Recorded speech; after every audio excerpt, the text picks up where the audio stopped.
Manchester United players are currently taking the World Cup by storm, and we're here today to try and take on Chelsea and another Europa League opponent. Pre-match conference for this Chelsea fixture then. What sort of dodgy questions are you going to ask? Are the boys ready for the game? We're in excellent shape. Bring it on. Of course, this is only the second game with the new difficulty setting in place, so there's an argument we could potentially struggle. Like, I can see us going up against a team like Chelsea and potentially having a little bit of a trouble with them. Here's the team we're going with today, and the only notable change is Fred has come in for a slightly tired Casemiro. Okay then, a game at Old Trafford up against Chelsea. Are we favourites for this game? I'd usually say yes. However, with the new difficulty setting that we have put ourselves on, I think there's a high chance we potentially do struggle in this fixture. In real life, Bruno Fernandes today has been rumoured to be going to Real Madrid as of recording this. I wouldn't mind it in real life, if I'm honest with you. I wouldn't mind him going to Real Madrid. I think that he's potentially had his best year at United. I don't think he's going to hit that height ever again, in my opinion. So I'm somewhat happy with him to move on. Would I be happy with him to move on in this career mode? Maybe not, because he's one of the only staples left in our side, especially as we know we're going to lose Ronaldo at the end of the year. But is he going to be our captain forever? No. I reckon one of our new young lads will take that armband in a couple of seasons' time. We don't need to focus about the future though. What we need to focus on right now is exactly what's up against us, and that is this Chelsea side with Lautaro Martinez up front. Crikey. Not to mention we're currently playing with the frickin' trainer again.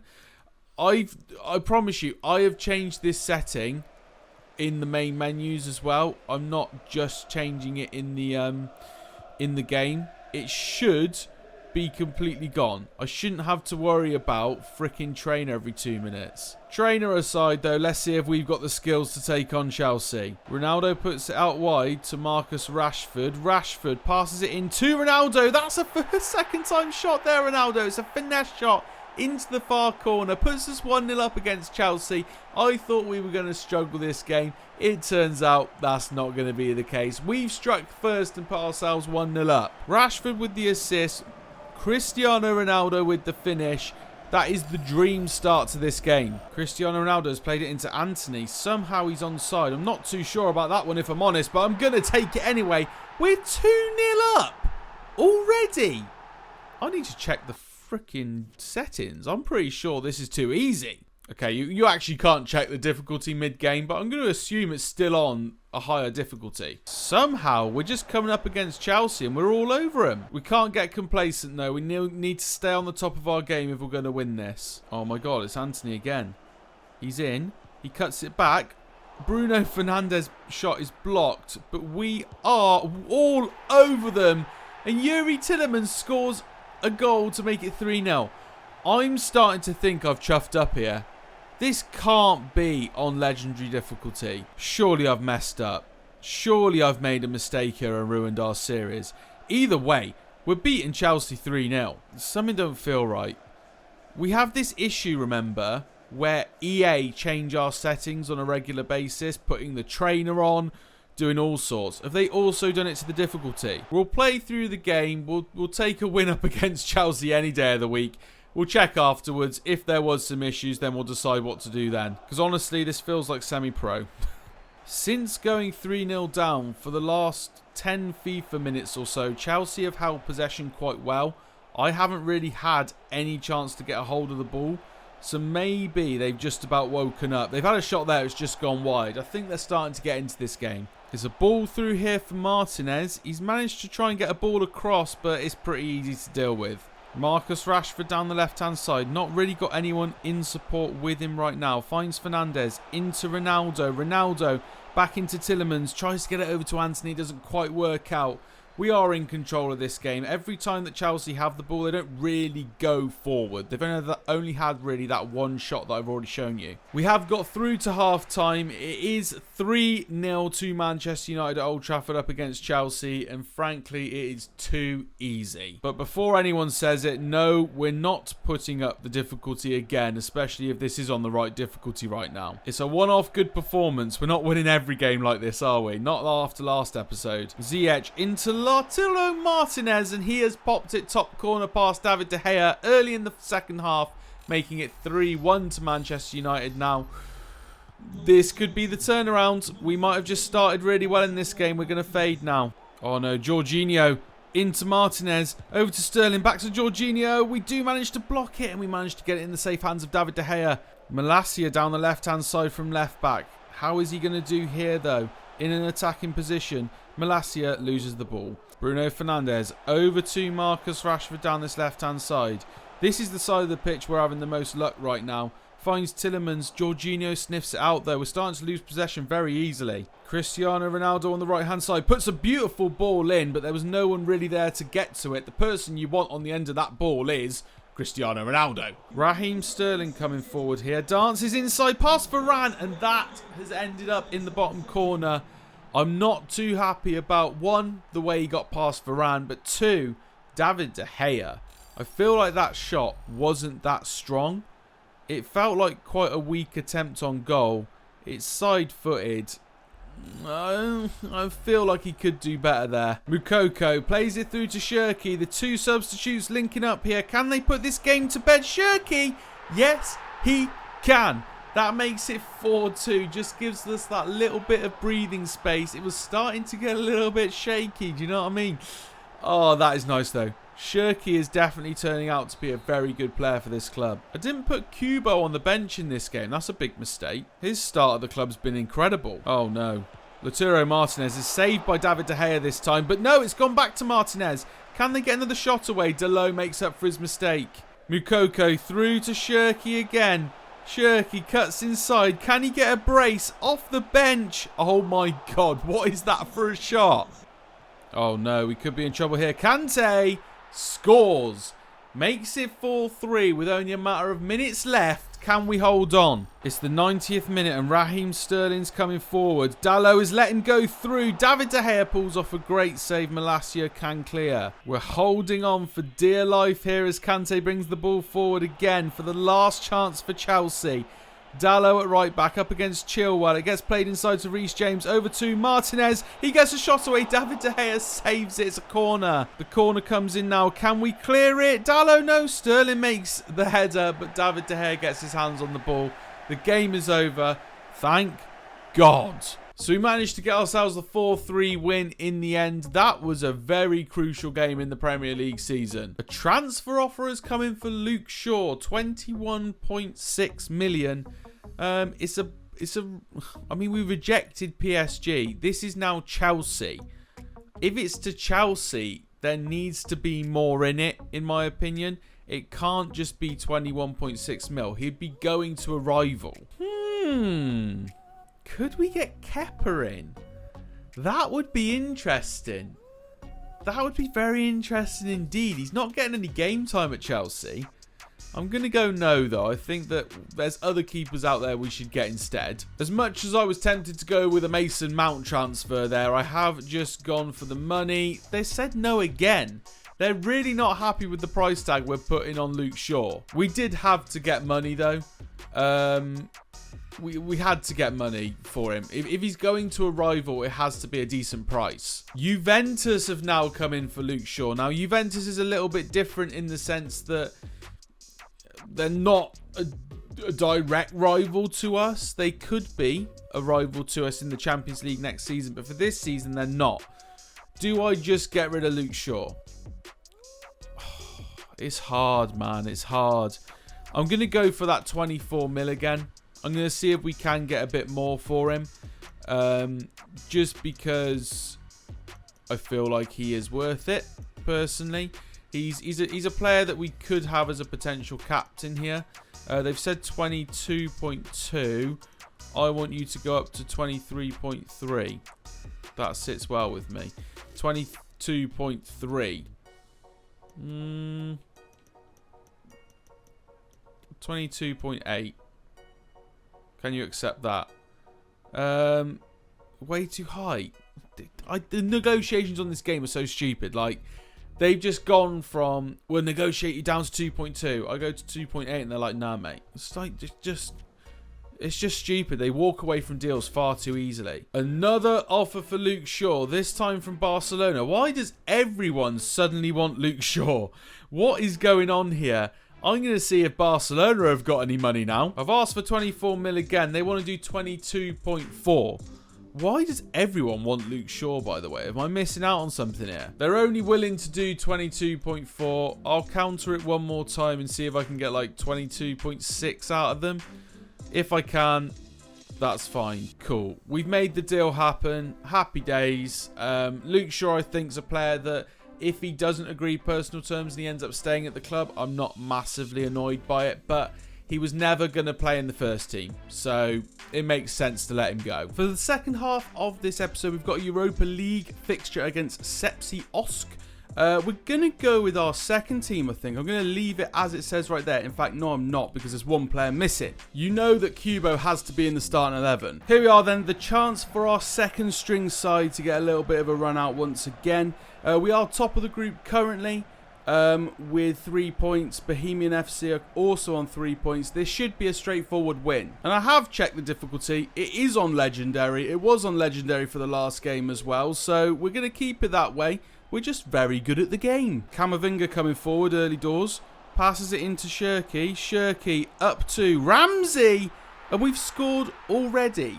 Are we sure it is on Legendary? I'm telling you, it's on Legendary. This team that we've built is just unbeatable. It was a really nice finish from Jacob Ramsey into the top corner. The keeper had no chance. We've got to remember, this team is like us playing against, I don't know, like a League One team in the UK, I guess. Maybe even lower than that. So we're expected to win, and comfortably. It's good to see that our fringe players can do the job. Shirky finds himself in an attacking position on the left-hand side. Getting closed down by the defender. Goes past one, tries to find Makoko, can't quite find him. It's not going to be that easy to score. In fact, they've managed to get in behind us here. Can they get a cross in? Yes, they can. They strike it. We managed to get the block in. They've got a second chance, have they? No, he's offside. Thank God. That just goes to show, though, they will get in behind us if we give them the opportunity. Here's Kubo. Down the right-hand side, puts a nice ball into the box. Makoko can't quite get his leg round it. A little question for you guys. Where do you see this career mode going after this season? Is it going to be something we continue into season 2? Or do you want to see me do something different going forward? As Kubo comes forward and hits the crossbar, can we get the response in? Yes, we can. Shirky gets the rebound in and puts it in the bottom corner to make it 2-0.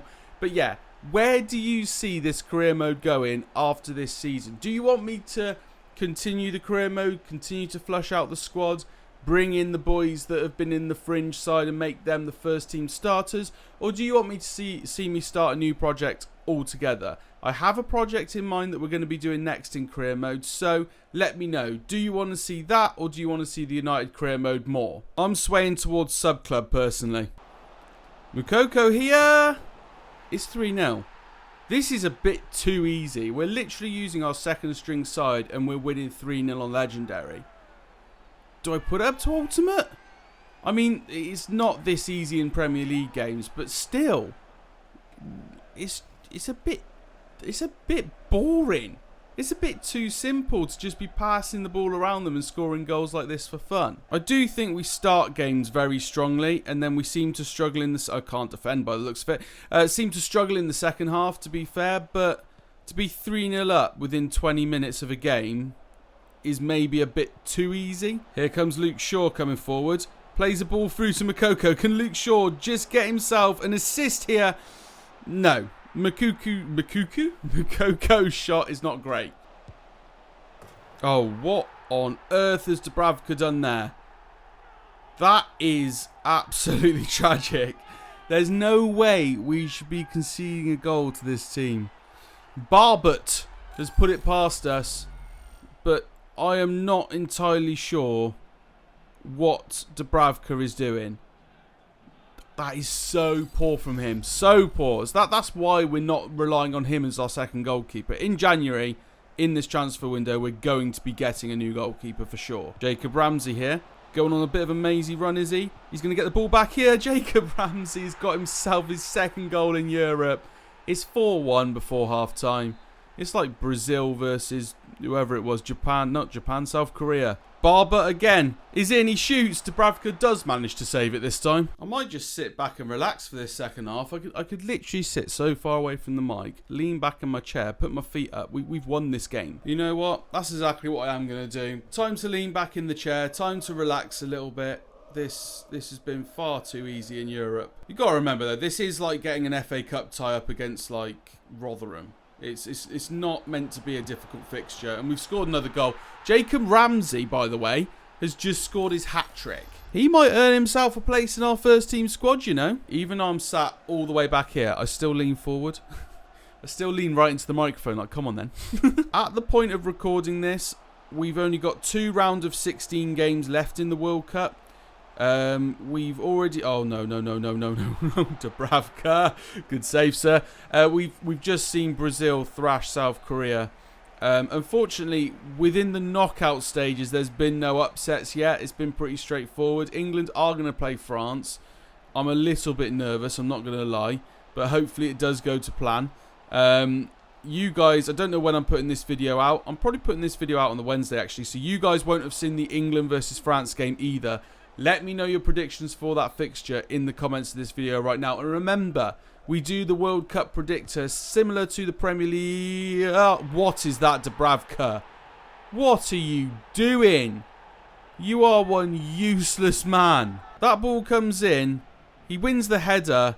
And Dubravka is useless, man. As I was saying, we also do World Cup predictor alongside Premier League predictor.